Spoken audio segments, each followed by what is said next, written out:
Let's take a closer look at Quantum Granulator, our live granular synthesizer.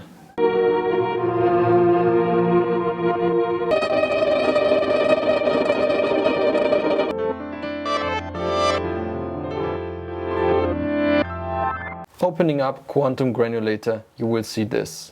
On the left side there's the input buffers. The first buffer is activated because the record button is blinking. So if you play any audio, you can see it in the visualizer and it gets played back when the waveform hits the playback head. I put something in and it gets played back. Of course you can change the position of the playback head like this.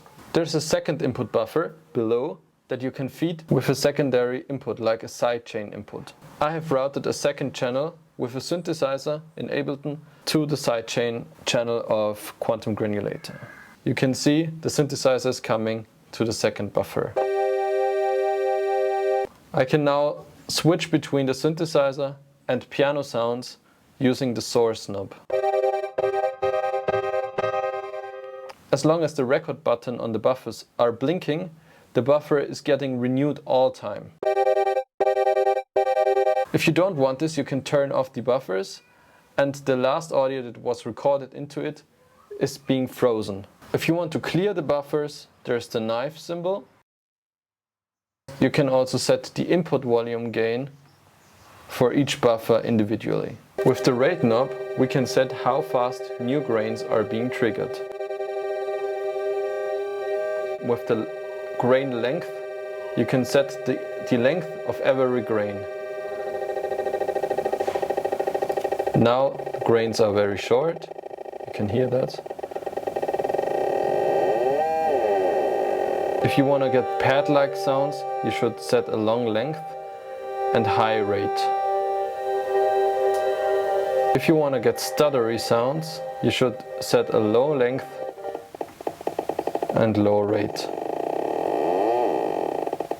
You can set the rate to Hz or synced to the BPM of your DAW. Now I can control the rate as I'm used to in my synthesizers or LFOs. Regular 8 notes, 16 notes, 30-second notes and so on. You can of course do triplets, dotted notes, quintuplets, all that kind of stuff that you know from our plugins. The length knob has different modes as well. Now every 16th note a grain gets played back with the length of a 30-second note. So the length is half the size of the rate. You can achieve the same result by going into percent mode and putting it at 50%. So it's still half the size. Percent mode will always follow your rate. So if you see this chain symbol, it's linked together. If you put the rate at 8th notes, the length will be 16th notes and so on. The slider in the middle is the playback direction. If you put it on the right, every grain will be played back forward, so normally. If you put it on the left, every grain will be played back reversed, so backwards, as you can hear. If you put it in the middle, there's now a 50% chance for it to be played backwards or forwards. Very important to granular synthesis is the ability to introduce randomness to each parameter. As you can see, there's a slider with dice below it next to each knob. With this slider you can introduce randomness to each parameter. We can introduce some randomness to the rate, to the length and to the offset as well, which makes up for much more variety of the sound. Quantum Granulator also has a pitch section, envelope, level and panorama. Let's dive into it. With the pitch knob you can set the pitch of every grain that gets played back. So now every grain will be played back 12.96 semitones higher. If you want a more straightforward grid, like real semitones, you can just open up the piano roll, choose Scales, Chromatic, every tone will be selected, and now the grid is set to semitones. Of course, you can introduce randomness to the pitch as well. If set to chromatic, this can sound pretty chaotic. But why don't we set a scale so every grain will be pitched to a tone within a scale? Let's try out maybe Dorian.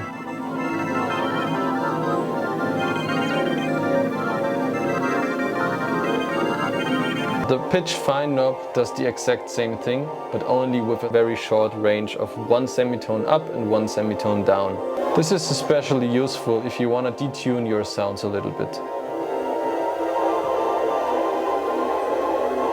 With the envelope, you can set the attack and release of your grains. Now the attack is very short and the release is long. Like this, you have a very slow attack and fast release. And as the envelope is an XY pad, it's built with modulation in mind.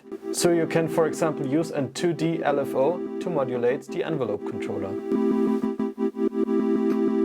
The level knob is not only useful to set your overall volume, also if you introduce randomness to it, you will get more diversity in volumes for each grain. The same goes to the panorama knob. Now every grain will be played back in the middle of the panorama. You can of course set the overall panorama to left or right, but you will most likely use it with the random slider to spread out your grains to the stereo field. You may have noticed the live Midi mode as well. If you turn it on, you won't hear anything anymore. Because Quantum Granulator triggers grains only when it receives Midi input. If I play something on my Midi keyboard now, Quantum Granulator will receive a Midi signal and pitches every grain to one of those three keys. So now you can kind of play chords.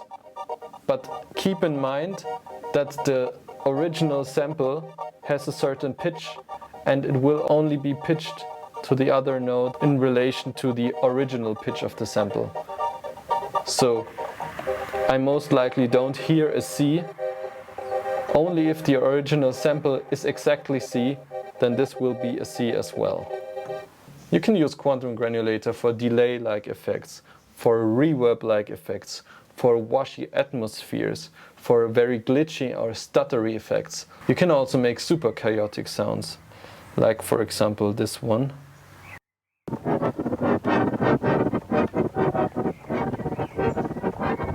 On the right you also have a low pass and a high pass filter that can be modulated as well.